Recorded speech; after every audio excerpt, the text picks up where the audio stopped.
What does it mean to be a genius?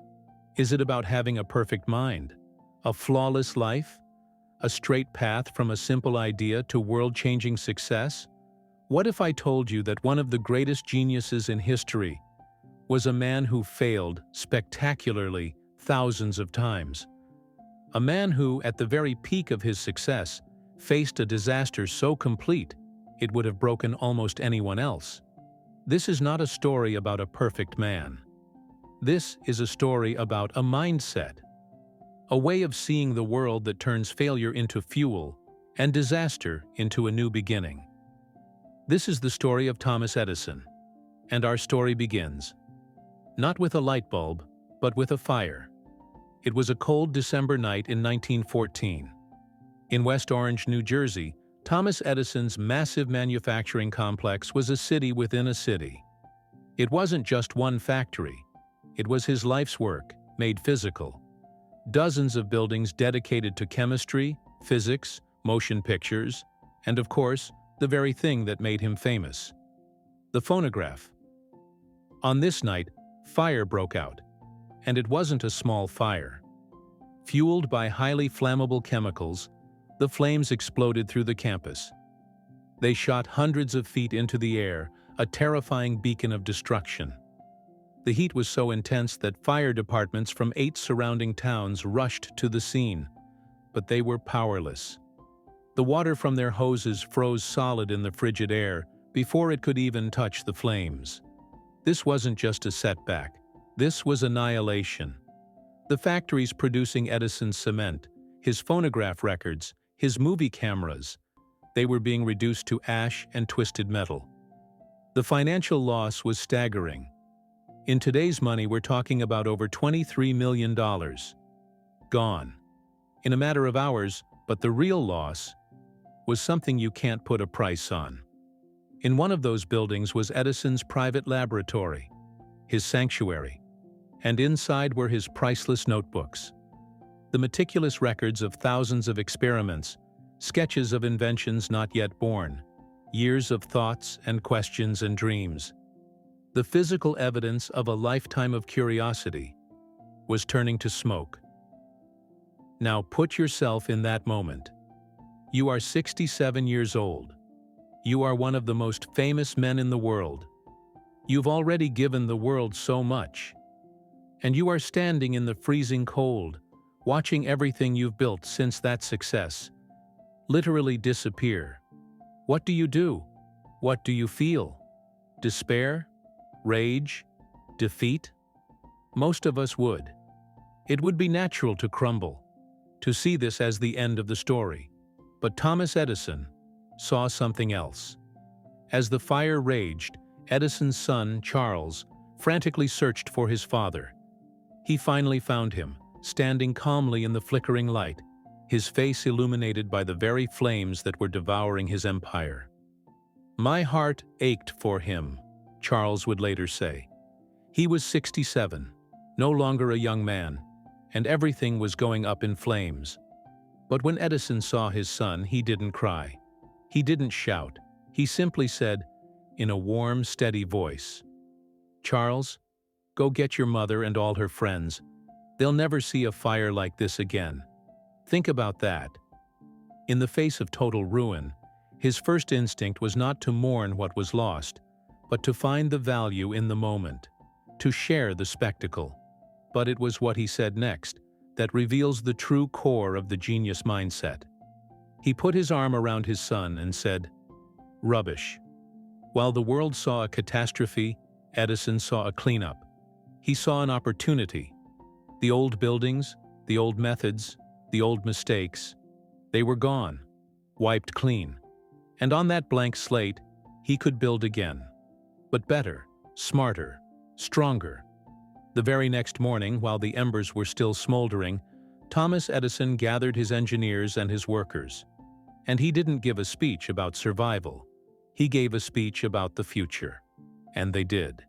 He used the insurance money and every resource he had left, not to just replace what was lost, but to create a new, more modern, more efficient complex. The fire, which should have been his end, became a forced renewal. a rebirth. This is the first and perhaps most powerful lesson of the Edison mindset. It's not about avoiding disaster. It's about how you choose to see disaster. Do you see a stop sign? Or a detour to a better route? For Edison, failure was never final. It was just information. It was data telling him what not to do next time. And this mindset wasn't something he discovered in that fire at age 67. Oh no, this was a philosophy forged decades earlier, in a tiny, cramped workshop, facing a challenge everyone said was impossible. A challenge to bring light to the entire world. How do you invent the impossible? You fail. And in part 2 of our story, we'll go back to the beginning, to the Menlo Park laboratory, to witness just how many times one man can fail on his way to a revolution. He saw the fire not as an end, but as a chance to begin again, to build something better from the ashes. This was the mindset of a man who understood that failure is not the opposite of success. It is part of its recipe. But this philosophy, this relentless optimism, it wasn't born in the smoke of a multi-million-dollar disaster. It was forged years earlier, in a much smaller, more controlled fire. A tiny, glowing thread of carbonized bamboo burning inside a glass bulb. Our story now travels back in time, to a place the world would come to know as the Invention Factory. Welcome to Menlo Park, New Jersey, in the late 1870s. In a modest 2-story wooden building, Thomas Edison and his team, whom he called his muckers, were attempting the impossible. The world wanted electric light, not the blinding arc lights that could illuminate a city square, but a gentle, safe, and affordable light for homes, shops, and offices. A domestic sun. Many brilliant minds were racing to solve the puzzle, but all had hit the same wall. The problem was the burner, the filament inside the bulb. Everything they tried would either burn out in seconds or require an impossibly expensive amount of electrical current. It was a scientific dead end. But Edison refused to see it as a dead end. He saw it as a doorway. And he gave his team a famous, almost arrogant promise to the public. He said, "We will make electricity so cheap that only the rich will burn candles." The weight of that promise fell squarely on the search for the perfect filament. And so began a process that would define the Edison mindset more than any other. It was a process of elimination. Day after day, night after night, the Menlo Park laboratory glowed like a beacon. Edison and his muckers would test a material. They would carefully carbonize it, seal it in a glass bulb, pump out the air to create a vacuum, and turn on the current. Click. A faint glow. 5 seconds. 10 seconds. Pop. Darkness. Failure. They would note down the result, how long it lasted, how bright it was, and then immediately they would try the next thing. Platinum? Too expensive. Failed. Carbonized paper? Better, but not good enough. Failed. A piece of thread? Failed. A hair from a colleague's beard? Yes, they tried that. Failed. The list grew into the thousands. 1, 2, 3. 6,000 different materials were tested. The world outside began to whisper. The newspapers started to doubt. They called it Edison's folly. Now imagine you are on that team. After the 1,000th failure, what would you feel? Exhaustion, frustration, maybe even embarrassment. A young assistant, worn down by the relentless cycle, finally dared to voice what everyone was thinking. He approached Edison, holding a notebook filled with thousands of failed experiments. "Mr. Edison," he said, "we have failed 5,000 times. We have learned nothing. Isn't it time to give up?" Edison looked at the young man, not with anger, but with genuine surprise. He shook his head and placed a hand on the stack of notebooks. "What do you mean we've learned nothing?" "Young man, we have learned a great deal.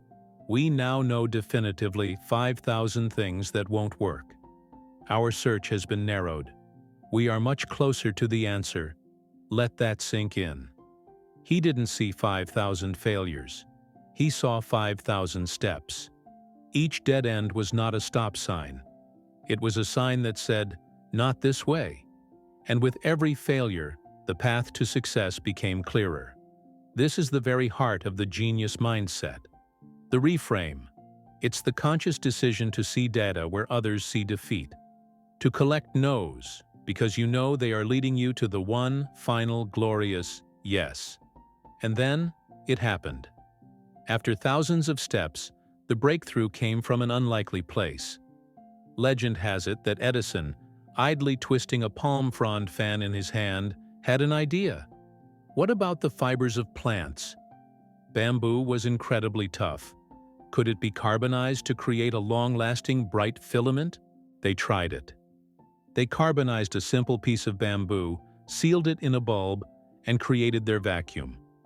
This time, there was no pop, no quick fade to black. A soft, golden, steady light filled the glass bulb. It glowed, and it kept glowing. For hour after hour after hour. 13.5 hours. That first bamboo filament burned for 13.5 hours. Later versions would last for over 1,200. On New Year's Eve, 1879, Edison unveiled his miracle to a stunned world. He lit up the entire Menlo Park complex with his bulbs. People came on special trains from New York City to witness it. They called it the light of the future. It was more than an invention. It was magic made real. He had done it. He had conquered the impossible.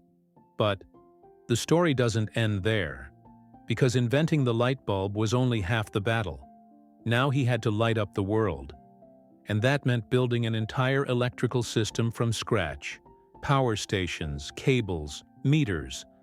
A web of copper and genius that would stretch across cities.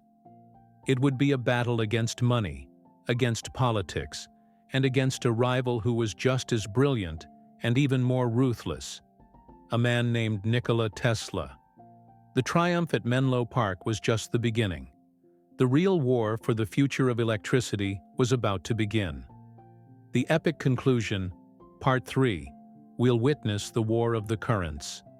A battle of visions that would pit Edison against his former protege and test his genius mindset against the ultimate challenge, being left behind by progress. He had mastered the art of failure. He had turned a tiny glass bulb into a new sun for humanity. Thomas Edison stood at the peak of his power, the most famous inventor in the world. But what happens when the world starts to change, and you are no longer the one changing it? What happens when the very future you helped create begins to leave you behind? This is the final chapter, not a story of a perfect victory, but a story of a human legacy. This is the story of the War of the Currents and the ultimate test of the genius mindset. The light bulb was a masterpiece, but a light bulb without electricity is just a piece of glass. To truly conquer the night, Edison needed to build a system to deliver power. His system was called direct current, or DC. It was safe, it was simple, it worked. But it had one fatal flaw. It couldn't travel far. A DC power station could only light up a small circle of city about a mile wide. To light up New York, you would need a power station on almost every single block. It was a messy, inefficient, and incredibly expensive dream. And into this problem stepped a new mind. A younger, brilliant visionary who had once worked for Edison, Nikola Tesla. Tesla believed in a different system, alternating current, or AC. AC was powerful, dangerous, but it could be sent over vast distances through thin wires. One power station could light up an entire city. It was, by every technical measure, the superior system. And so began the War of the Currents. It was not just a scientific debate, it was a brutal business battle for the soul of the modern world. And here, we see a different side of the Edison mindset. The side that wasn't about building up, but about tearing down. When he couldn't win with the better technology, Edison launched a campaign of fear, a public relations war to paint AC as deadly. His company publicly electrocuted stray animals, even a circus elephant named Topsy, using AC power to demonstrate its lethal nature. They even promoted the use of an AC generator for the world's first electric chair, hoping the public would forever associate alternating current with death. This was not the inventor in his laboratory, embracing failure. This was a desperate man, clinging to his empire. He was fighting progress itself, and in the end, he lost. The Chicago World's Fair in 1893 chose Tesla's AC system to light up its white city, a dazzling spectacle that showed the world the true potential of alternating current. It was the final, undeniable proof. The war of the currents was over. Edison had been defeated by a better idea. So is this where the story ends? With a fallen king? A genius who was finally, tragically, wrong? Number. Because the true test of a mindset is not how you behave when you are winning. It's how you adapt when you have lost. Edison was forced to merge his company with its main rival. The new corporation was called General Electric, and though it was built on Tesla's AC technology, it carried Edison's name in its very DNA. His relentless work ethic, his focus on practical application, his spirit of industrial invention. He didn't fade away. He pivoted. He turned his immense energy to new problems: motion pictures, improved phonographs, cement manufacturing, and even a failed attempt to mine for iron ore. A failure he shrugged off, saying simply, "I didn't fail. I found 10,000 ways that won't work. And I've had a lot of fun." That, right there, is the secret. The core of the genius mindset that we've traced from the ashes of his factory, through the 6,000 filaments in his lab, to this final, mature acceptance. It is not about being the smartest person in the room. It is not about never being wrong. It is about an unbreakable curiosity. It is about loving the process of discovery more than you fear the pain of failure. Edison's legacy is not just the light bulb or the phonograph. His greatest invention was a method, a way of thinking. 1. The reframe. See disaster as cleanup. See failure as data. 2. The persistence.